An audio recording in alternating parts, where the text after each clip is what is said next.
일반 건강검진에서는 복부 CT를 찍는 게 아니라 초음파를 하잖아요. 네. 진단이 안 돼요. 대변이 변을 본다든지. 이게 췌장암의 전조 증상이었는데 그걸 못 느낀 거지.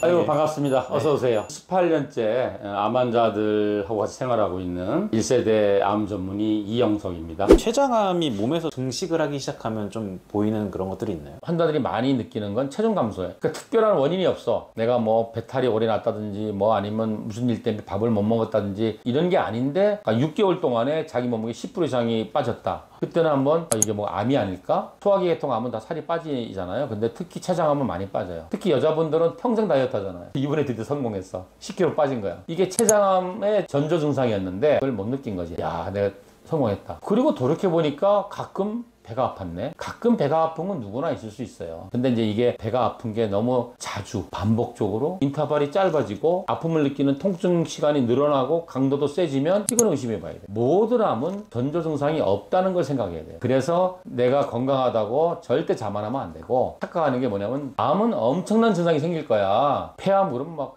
기침하고 피토하고 직장암 그러면 피똥 싸고 위암 걸리면 막 토하고 그런 사람은 돌아가시기 얼마 안 남은 분이고 대부분은 증상이 없어요. 췌장의 위치가 어디 있냐면 위에 뒤 간의 뒤에 있어요. 여기 명치라고 있죠. 거기쯤이 췌장의 몽통이야. 거기가 아플 수 있어요. 장기가 저 뒤쪽에 후복목 쪽에 있기 때문에 그 위치에 등 쪽에 아플 수가 있어요. 이러고 있으면 더 아프고 이러고 있으면 덜 아파. 췌장의 머리 부분은 췌간과 담도가 만나는 곳이에요. 거기에 암이 생겨서 담간을 이렇게 누르게 되면 담도가 빠져나가지 못하니까 황달이 생길 수 있어요. 너 왜 이렇게 눈이 노랗냐 막 얼굴이 노랗냐 그래갖고 응급실 가서 췌장암 진단받아서 바로 응급으로 스텐트 삽입하는 사람 많아요. 그게 제일 많은 것 같아요.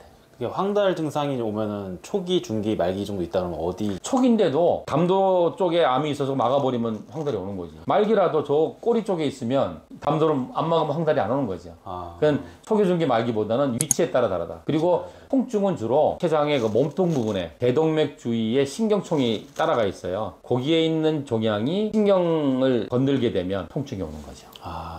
그리고 이제 이 꼬리 부분은 특별한 증상이 없는 경우가 많아요. 그런데 꼬리 부분에 있는 암이 진행이 되면 그게 이제 복막 전이가 돼서 복수가 차는 경우가 있어요. 증상은 초기에는 없다 거의. 없지만 체중 감소, 식욕이 안 생긴다든지 황달이 온다든지 오목가슴 앞뒤쪽이 아프다든지 췌장에서 췌장 효소가 안 나와. 췌장에 있는 효소가 탄수화물, 단백질, 지방을 다 녹일 수 있는 거예요. 특히 지방을 쪼개는 건 췌장밖에 없어요. 그래서 췌장 효소가 안 나오면 지방이 해결이 안 되기 때문에 대변이 지방변을 본다든지. 췌장암이 발견되면은 실제로 생존 확률이 좀 어때요? 췌장암은 10년 전이나 20년이나 지금이나 발전한 게 없어요. 내가 2개의 대학병원을 다 들어봤거든요. 췌장암 환자는 거의 절반 정도는 수술을 할 수 없는 사기예요. 또 30% 정도는 경계성이야. 사기는 아닌데 주변 인접장기에 있는 혈관 쪽으로 침범이 돼서 수술할 수가 없는 경우. 그래서 결국 췌장암 중에 수술할 수 있는 사람은 15%? 많이 봐도 20%가 안 된다. 10년 전이나 20년 전이나 지금이나 똑같다. 두 번째는 어떻게 운이 좋아서 수술했어. 그래도 3년 안에 80%가 재발한다. 재발한 이유는 또 뭐예요? 재발한 이유는 수술을 한다 하더라도 재발을 막기 위해서 항암을 이제 하고 그러는데 췌장암은 항암제가 그렇게 많이 발전하지 않았고 또 아직까지 표적 항암제 제 역할을 못해요. 그래서 췌장암 전체의 5년 생존율은 한 13, 4% 밖에 안 된다. 수술한 사람 포함해가지고 수술 안 한 사람은 훨씬 예후가 나쁘죠. 미리 좀 검사를 받는 방법이 있을까요? 매년 건강검진을 한다 하더라도 췌장암을 발견하기가 참 어려운 게 일반 건강검진에서는 복부 CT를 찍는 게 아니라 초음파를 하잖아요. 네. 그러면 위하고 간에 가려서 초음파가 그걸 뚫고 췌장까지 가질 못해요. 그래서 진단이 안 돼요. 그래서 췌장암의 위험인자들이 있어. 부모나 형제겠죠. 우리 아버지하고 우리 형이 췌장암이었어. 나머지 사람들은 긴장해야 돼요. 이 사람들은 다른 사람들보다 췌장암이 걸릴 확률이 18배 정도 높다고 돼 있어요. 특히 그분들이 나이가 뭐 70 넘어서 생긴 게 아니라 젊을 때 비교적 생겼다 그러면 더 조심해야 돼요. 췌장암의 원인은 아니지만 위험인자로지. 리스크 팩터 중에 가장 많은 게 이제 뭐냐면 췌장염이에요. 급성 췌장염이나 만성 췌장염. 급성 췌장염이나 만성 췌장염이 있으면 췌장암에 잘 걸리는데 만성 췌장염이 잘 오는 사람이 술을 많이 먹는 사람, 고지방 식이를 많이 해. 지방 분해 요소는 췌장에서만 나오니까 고지방 식이를 하면 췌장이 막 일을 많이 하잖아요. 그러면 과로사 하는 거지. 또 흡연도 췌장암의 큰 원인 중에 하나예요. 이런 리스크 팩터들, 위험인자가 있는 사람들은 좀 더 일찍, 좀 더 정밀한 검사를 해야 돼요. 그래서 매년 정기 검진을 하면은 유전적인 경향이 있거나 고위험인자가 있는 분들은 초음파 내시경이라는 게 있어요. 그러니까 위 내시경을 하는데 그 내시경 끝에서 초음파를 달아놨으니까 위 뒤에 있는 췌장을 볼 수 있겠죠. 그런 것들을 할 수가 있어요. 췌장암에 대한 뭔가 찝찝한 증상이 있는 것 같다든지, 아니면 내가 우리 집안에 유전적 경향이 있다든지, 아니면 내가 위험 요소를 갖고 있어. 그런 분들은 내시경 초음파를 한 번씩 해보는 것도 권장할 만합니다. 췌장암이 잘 발병하는 사람들의 생활 습관도 좀 있나요? 첫 번째가 먹거리, 뭘 먹느냐. 두 번째가 운동을 어떻게 하느냐. 세 번째가 체중 조절을 어떻게 하느냐. 네 번째가 스트레스 관리를 어떻게 하느냐. 그리고 다섯 번째는 어떤 환경 속에서 사느냐. 이런 걸 뭐라고 하냐면 후성 유전학이라고. 유전자를 갖고 나온 건 바꿀 수가 없지만 그 유전자를 갖고 살아갈 때 내가 어떠한 생활을 하느냐에 따라서 건강이 결정이 난다는 얘기거든요. 그래서 이렇게 하면 췌장암만 나빠, 이렇게 하면 췌장암이 좋아, 이런 건 없고, 모든 암에 좋은 건 췌장암에도 좋고, 모든 암에 나쁜 건 췌장암에 나쁘고, 암에 좋은 거는 다른 심혈관이나 당뇨나 고혈압에 좋고, 이렇게 되는 거지. 요즘 참 그런 게 많아요. 원장님, 내 췌장암인데, 나 유방암인데 뭐 먹어야 돼요? 뭐 안 먹어야 돼요? 이런 어리석은 질문. 이건 그거야. 내가 학원 선생님인데 고3을 데리고 와서 엄마 그래, 원장님, 우리 아들 서울법대 가려면 어떻게 뭐 해야 돼요? 가해하면 돼요? 이건 말도 안 되는 소리잖아요. 가이드라인을 줄 수도 있지만 실제로는 안 좋은 가이드라인일 수도 있어요. 토마토 먹으면 이게 좋대? 나 토마토만 계속 먹어.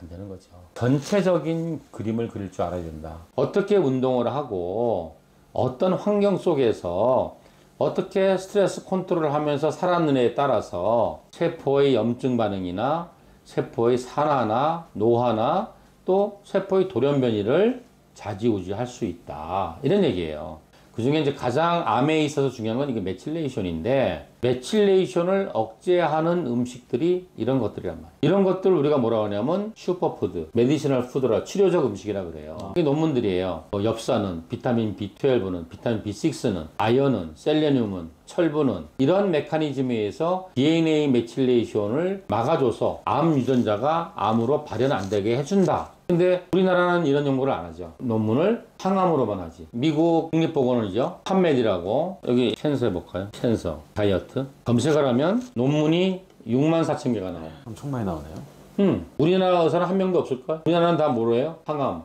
방사선 수술로 논문을 쓰는 나라죠. 그러니까 대학에서 항암만 하잖아. 이런 얘기 들으러 많이 오세요. 처음에 내가 거순요법 배워가지고 식이나 생활습관 개선으로 암을 치렀다니까 무슨 말도 안 되는. 근데 지금 뭐 그냥 누구나 다 알더만 음식이 제일 중요해 그러면서. 근데 부작용이 난 게 음식을 너무 엉뚱한 방향으로 몰아붙이는 거야.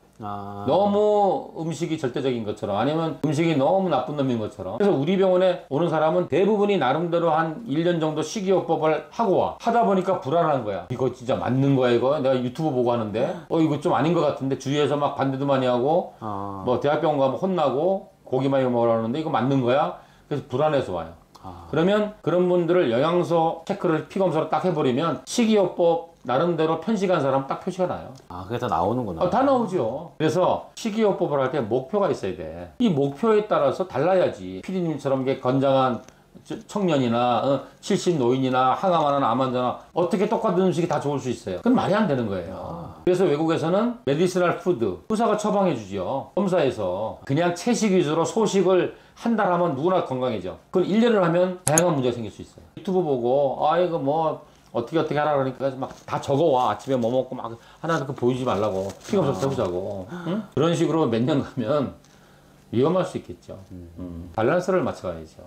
목표. 나는 암 환자인데 항암하고 너무 힘들어서 면역력 키우고 기력을 살려야 돼. 거기에 맞춰서 가야지. 나는 항암 다 조기에 끝났어. 제발 맞게. 거기에 맞춰서 가야지. 저는 그렇다고 생각합니다. 췌장암이 유명해지기 시작한 게 옛날에 스티브 잡스가 췌장암으로 이제 생을 마감을 해가지고. 그건 다른 얘기예요. 암이라는 게 뭐냐면은 이게 어떤 장기야. 뭐 간이든 폐든 유방이든 췌장이든 대부분은 95% 이상은 이 껍데기에서 생겨요. 껍데기를 싸고 있는 막에서 생겨요. 이거를 우리가 칼시노마, 영어로 하면 캔서 그러는 거예요. 그게 이제 일반적으로 알고 있는 캔서 암이고, 이 껍데기가 아니라 요 실질세포. 안에 있는 뼈나 근육이나 연골이나 이런 데서 생기는 암을 살코마, 육종이라 그래요. 그런데 95% 이상은 다 캔서, 칼시노마하고 육종은 2, 3%밖에 안 돼요. 그 다음에는 뭐냐면은 액을 분비하는 게 있잖아요. 소화효소나 호르몬을 분비하는 걸 샘이라 그래. 한문으로는 선이라 그러지, 선. 그러면 이제 예를 들어서 유방이다 그러면 밀크를 만들어서 분비하는 샘, 선이 있잖아요. 소를 이루는 껍데기 세포에서 생긴단 말이지. 그런 걸 선암이라 그래. 그리고 또 하나는 뭐냐면은 신경이나 호르몬 통로가 있잖아. 거기에서 암이 생길 수도 있어요. 호르몬에서 신경이나 호르몬에서 암이 생길 그 통로에서 생길 수가 있어요. 그래서 대부분의 췌장암은 췌장 선암이에요. 소화효소나 인슐린이나 이런 액을 분비하는 곳이잖아. 선암이 대부분인데 스티브 잡스는 뭐냐면 그게 아니고 신경 호르몬 세포에서 생긴 거예요. 그거는 완전히 성격이 달라요. 그건 아예 고칠 수가 없는. 항암제가 없어. 아, 일반적인 췌장암, 췌장선암은 그래도 항암제가 있잖아요. 네. 근데 얘가 항암제가 없어. 대신 얘는 진행이 굉장히 느린 보암이에요. 그 스티브 잡스는 그렇게 10년 이상 살았던 이유는 이게 일반적인 췌장암이 아니라 췌장에 있는 특별한 세포가 암이 됐기 때문에 그는 예후가 좋다. 샘에 생긴 건 예후가 괜찮고. 그렇죠. 진행이 빠른 거는 형평상피세포암, 그 다음에는 선암, 그 다음에는 호르몬이나 신경암. 이걸 좀 구별해서 좀 볼 필요가 있겠네요. 그러니까 췌장이란 장기에서 생긴 암이지만 췌장을 구성하고 있는 어떤 세포에서 생겼냐가 중요하다. 위암도 그렇고 다 마찬가지예요. 대부분 근데 암 하면은 그냥 종양. 딱 동그랗게 뭔가 생겨갖고 그렇지. 뾰루지처럼 나서 요거 딱 자르면은 암 수술 끝. 이렇게 일반적인 그렇게 생각하는데 간단하면 얼마나 좋겠어요. 좀 복잡한 과정을 통해서 환자 치료를 결정하게 되는 거지. 한 20년쯤 해보니 우리나라는 항암만 하는 나라잖아요. 수술 방사선 항암인데 수술 방사선은 뭐 처음에 하고 재발하면 못하니까 결국 돌아가시는 거는 재발과 전이한 다음에 고생하시다 돌아가시니까 그러면 생존율이나 사망률을 통계를 낼 때 항암만 한 분과 항암도 하면서 본인의 노력도 하고 쉬기도 하고 운동도 하고 또 마인드 컨트롤도 하시고 현지 외국에서 다 하는 보완 대책도 같이 하는 분들은 통계가 달라요. 오늘도 왔다 간 환자분인데 한 50대 후반 된 췌장암 여자분이에요. 그러니까 이분이 2019년에 황달이 생겨서 응급실에 가서 췌장암 진단 받았어요. 그럼 이제 좀 진행됐다는 얘기죠. 황달이 왔으니까. 처음에는 수술을 못하는 군에 들었어요. 수술을 못한다 그래서 굉장히 실망하셨죠. 바로 우리 병원 오셨어요. 오셔서 정말 열심히 노력하셨어요. 그해 가을에 수술할 수 있는 굉장히 드문 케이스거든요. 수술하시고 이제 6번 항암을 하시고 지금 항암 안 한 지가 한 4, 5년 될걸요. 대학병원에서 이제는 6개월마다 하다가 이제 한 번만 더 하면 졸업시켜주는 거로 완전 정상이죠. 운동도 열심히 하러 다니고 5년이 지났는데도 지금도 식이요법을 저하고 약속했던 100% 하십니다. 100%. 그래서 이런 분 보면은 정말 성공하는 사람이 따로 있다. 자격이 있다라고 생각해요. 우리 병원 환자들만 볼 수 있는 이제 내 카페예요. 그래서 네이버에 제암 거슨이라고 치면 네. 학교 홈페이지, 우리 병원 홈페이지, 카페, 블로그 다 뜰 거예요. 거슨요법이 뭔지 아세요? 막스 거슨이라는 독일 의사가 100년 전부터 암 환자를 치료하던 치료인데 100년 전에는 항암제 없었잖아요. 거슨 박사는 1940년도, 30년대 활동하던 사람이에요. 그때 뭐가 있어요? 항암제가 있어요. 방사선 치료가 있어요. 수술도 제대로 못할 때인데 항생제가 1946년에 나왔어요. 항생제가 없으니 수술도 제대로 못할 때 아니에요. 그러니까 그때는 생활습관으로밖에 치료 못해. 그러니까 식이요법하고 운동하고 명상하고 스트레스 조절하고 이런 식으로 치료했지. 그래서 뭐냐면 약으로 못 고치는 경우는 음식으로 고치고 음식으로 못 고치는 병은 불치의 병이다 그랬어요. 뭘 먹지? 아무도 안 가르쳐줘. 대학병 가면 골고루 잘 먹어요. 유튜브 보면 이 사람은 이 얘기, 저 사람은 저 얘기 딱딱 정해줘. 무슨 하면 먹어 안 되고 무슨 하면 뭐 먹어야 되고. 음식은 생각해보세요. 시금치야, 양파야, 돼지고기야. 거기에 성분이 몇 개가 있겠어요? 수천, 수만 개의 성분이 복합되어 있는 복합체잖아요. 그럼 그걸 먹었어. 그러면 걔들이 다 몸에다 섞였어. 생화학 반응을 해야 되는데 모든 논문이 처음에 실험실 논문을 하잖아. 네. 이거하고 실험실 베이크에 넣었더니 이런 반응이 나더라. 그래서 이럴 거라고 예측하고 사람한테 적용 안 되잖아요. 네. 그걸 동물한테 하고 사람한테 하는 이유는 실험실에서 아무런 생화학 반응도 없는데 저 혼자 반응할 때 하고 거기다가 췌장효소 넣고 분해해서 암세포 넣고 했을 때 반응하고 내 몸엔 수십억 개의 사이클이 돌아가고 있잖아요. 네. 여기에 들어왔을 때 어떤 반응이 나타날지는 예측 불허한 거예요. 유방암에 좋은 음식, 나쁜 음식, 췌장암에 좋은 음식, 나쁜 음식 다 거기서 거기에요. 환자한테는 이론을 가르쳐 주는 거예요. 나 같은 경우는 내가 메뉴를 짜주지 않아요. 입맛이라는 게 사람마다 다른데 내가 짜준다고 그 사람이 그렇게 먹겠어요? 안 먹어 아예. 이런 원리 하에서 야채는 이런 식으로 이 정도의 양을 먹고 과일은 이 정도로 종류별로 좀 먹고 하루 세 끼 밥은 밀은 이렇게 먹고 이렇게 하는데 당신이 한번 적어와봐라. 나는 이렇게 했으면 좋겠는데 하기가 도저히 안 되겠어요. 그러면 이렇게 타협을 해서 바꿔주고 이렇게 가야지 내가 탁탁탁탁 메뉴를 정해줘. 그러니까 예를 들어서 암이 3번 걸린 사람이야. 40대 때는 위암, 그래서 위절제. 네. 50대 때는 횡행결장, 60대 초에는 상행결장. 나머지 대장 반. 그래서 이분은 입에서 식도 다음에 위가 없으니까 소장에서 항문이야 바로. 위하고 대장이 없어. 지금은 한 70 되셨죠. 근데 이분이 이렇게 자기 일지를 적어와요. 직접 적으신. 4시 반에 일어나서 그리고 자기 사업도 하시는 분이에요. 2시간 동안 하루 먹을 거 딱 만들어. 그리고 우리 병원 치료하거나 운동하거나 끝나면 이제 일하시고 나는 아침은 이렇게 먹었다. 점심은 이렇게 먹었다. 반찬은 이렇게 먹고 국은 이렇게 먹고 간식, 운동은 이렇게 했습니다. 라고 하면은 잘하셨어요. 짜게끔 해서 하고 상의하는 지키게끔. 거야. 네. 이거는 좀 문제인데 이거는 좀 뺍시다. 그럼 대신 다른 거로 바꿔봅시다. 이렇게 해야지 네. 메뉴를 다 정해준다고 그 사람이 먹을까요? 쉽지 않아요. 뭘 먹을지, 어떤 운동을 할지, 면역은 어떻게 높일지, 마인드 컨트롤은 스트레스를 어떻게 풀어나갈지 이런 식으로 한다.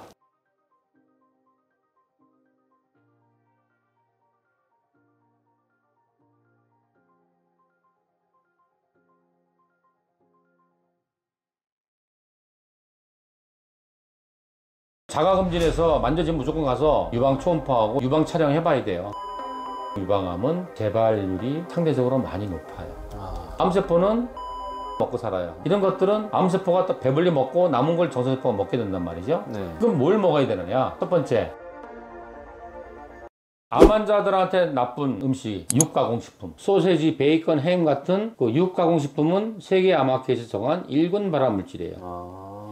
그 다음에 레드밋, 붉은 고기, 소고기, 돼지고기, 양고기는 2군 A 발암물질이에요. 또 뭐냐면 튀긴 거, 자꾸 조리를 많이 한 거, 이런 거 먹으면 안 되겠죠. 암세포는 탄수화물만 먹고 살아요. 물론 우리 정상세포도 탄수화물이 주 에너지원이에요. 근데 나쁜 탄수화물은 당주수가 높은 것들이잖아. 이런 것들은 암세포가 또 배불리 먹고 남은 걸 정상세포가 먹게 된단 말이죠. 네. 그래서 나쁜 탄수화물이 뭐예요? 정제된 탄수화물이잖아. 흰설탕, 흰밀가루, 흰쌀밥 이런 거는 먹자마자 혈당이 팍 올라간단 말이야. 이게 패시티에 올리잖아요. 그래서 나쁜 탄수화물을 먹으면 몸에 있는 암세포부터 배 터지게 먹고 정상세포가 먹으니 항암을 뭐하러 하나 이거지. 당뇨 환자도 마찬가지야. 이런 나쁜 탄수화물을 먹으면 당이 올라가는데 뭐하러 인슐린 맞고 당뇨약 먹냐 이거예요. 식이 조절을 하면서 당뇨 치료하거나 암 치료하는 거는 앞뒤가 안 맞다. 그 다음에 또 너무 짠 음식, 동물성 지방, 동물성 오일 이런 거 먹으면 안 되잖아. 그럼 뭘 먹어야 되느냐? 첫 번째, 로우푸드, 신선한 야채. 세계보건기구에서 만든 음식 피라미드라고 있어요. 그럼 밑에가 제일 넓잖아. 하루에 5접시 이상 먹어야 될 거. 이게 신선한 야채. 과일은 색깔마다 정말 좋은 영양소들이 있어요. 항산화, 항암, 비타민, 미네랄 막 있는데 문제는 과당이 문제인 거죠. 과일에 있는 당이 나쁜 거죠. 그래서 과일은 제철 과일을 종류별로 색깔별로 먹되 조금만 먹어야 돼요. 많이 먹으면 좋은 성분을 먹는 것, 과당이 우리 몸을 해치는 시소 게임이야. 그래서 생화학적인 이점이 더 많을 수 있게끔 먹어야 돼요. 그래서 뭐 딸기가 좋다고 몸에 딸기 한 박스 다 먹어. 그러면 생화학적인 건 좋아지만 생리학적인 나쁜 점이 이만큼 올라가 버리는 거죠. 그래서 생화학적인 이점과 생리학적인 이점이 균형을 맞출 수 있게 해라. 그리고 곡류는 통곡을 먹어야지. 깎을수록 나쁜 탄수화물이 되잖아요. 네. 그래서 밥을 먹겠다 그러면 백미보다는 현미를 먹어라. 미국 거천센터에서는 귀리로 먹게 하고 우리나라는 현미를 먹는데 요즘 또 암 환자들 사이에 귀리 열풍이 많이 일었어요. 현미 귀리를 먹어라. 또 한편으로는 오트밀을 정제돼서 나오면 당이 많이 올라간다. 오트밀이 당지수가 한 60쯤 돼요. 제가 항상 말하는 게 이 음식 재료는 혼합물이에요. 화합물이 아니고 화합물은 하나로 딱 바뀐 거잖아 성분이. 근데 음식 재료는 혼합물이에요. 모든 조건을 만족하는 식재료는 없다. 현미가 생각보다 당지수 높아요. 하지만 채식을 할 때 주요한 단백질 원이 되고 항암 성분이 있기 때문에 먹는 거예요.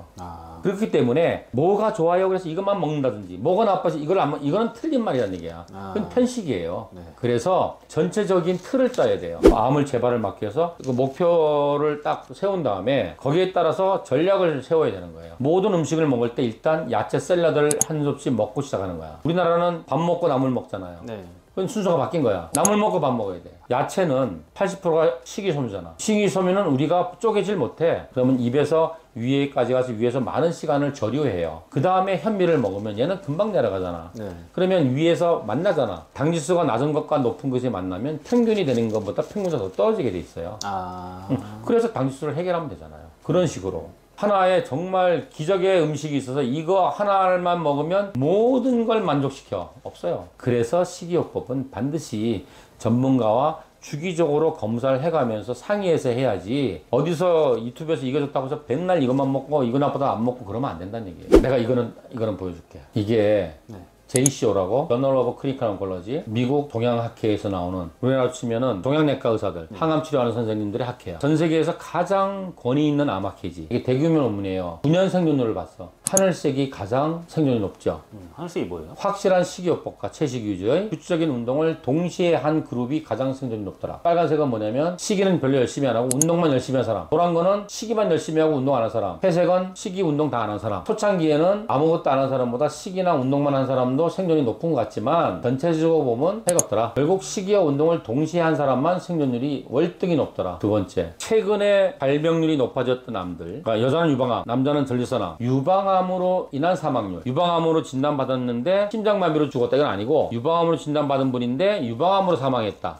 노란 거는 처음부터 비만한 유방암 환자고 파란색은 처음부터 날씬한 유방암 환자야. 그 사람의 사망률을 봤더니 어떤 그룹에서든지 간에 뚱뚱한 사람이 사망률이 높죠. 그러니까 뚱뚱할수록 지방이 많을수록 여성 호르몬이 나오면 재발 확률이나 암이 생길 확률이 많아지는 거지. 어떤 조건에서든 간에 뚱뚱하면 유방암에 의한 사망률이 많아져요. 그리고 뚱뚱하던 날씬하던 사망률이 제일 낮은 그룹은 이거야. 식이와 운동을 열심히 한 그룹. 기본기를 다 해야 되는 거죠. 그렇지. 이건 또 뭐냐면은 파란색은 식이와 운동을 열심히 안 한 사람이고 노란색은 식이 운동을 열심히 한 사람이야. 식이 운동을 열심히 한 사람이 월등히 사망률이 낮죠. 유난히 낮은 사람은 요 세 개지. 요 세 개에 비해서 요게 사망률이 높죠. 네. 식이 운동을 열심히 했어도. 이게 뭐냐면 여성 호르몬 수행체가 없어서 호르몬 치료를 못한 사람이에요. 유방암을 어떤 경로로 좀 많이 알죠? 요즘 이제 뭐 매스컴이나 의사 단체에서 자가검진 하라 그러잖아요. 네. 그래서 매달 생리 끝나고 나서 자기가 이제 만져보라고 많이 교육을 시켜요. 자가검진에서 몽우리가 만져졌다. 네.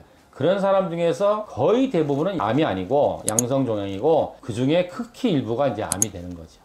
자가검진에서 만져지면 무조건 가서 유방 초음파하고 유방 촬영해봐야 돼요. 유방암이 호르몬 계통의 암이라서 유방암 환자들은 내가 특별히 설명하는 것들이 있어요. 첫 번째, 일단 좋은 점이 많다. 유방암은 거북이암이에요. 거북이암, 토끼암 그런 말을 쓰기도 해요. 그러니까 뭐냐면 진행이 빠른 암이 토끼암이고 진행이 느린 암이 거북이암이라는 얘기지. 그러니까 일단 빠른 것보다 느린 게 좋잖아요. 그렇죠. 하나의 유방암 세포가 2개로 되는 시간이나 100억 개가 200억 개로 되는 시간이 똑같단 말이에요. 그래서 토끼암, 진행이 빠른 암은 뭐냐면 금방금방 쪼개지는 거야. 거북이암, 느림보암이라는 건 뭐냐면 한참 있다가 2배수로 쪼개지는 거야. 그래서 진행이 느리면 좋다. 근데 또 세상에 다 좋은 것만 있는 건 아니에요. 이게 진행이 느리니까 다 오래 사세요. 네. 유방암의 5년 생존율이 뭐 90%가 넘어요. 그래서 나쁜 게 뭐냐면 재발 환자가 제일 많아. 췌장암은 재발했다는 사람이 별로 없어요. 왜냐면 너무 생존기간이 짧으니까. 네. 치료하시다가 돌아가시는 분도 많아요. 유방암은 우리가 완치 판정 내리잖아. 재발하면 대부분 2, 3년 안에 재발해요.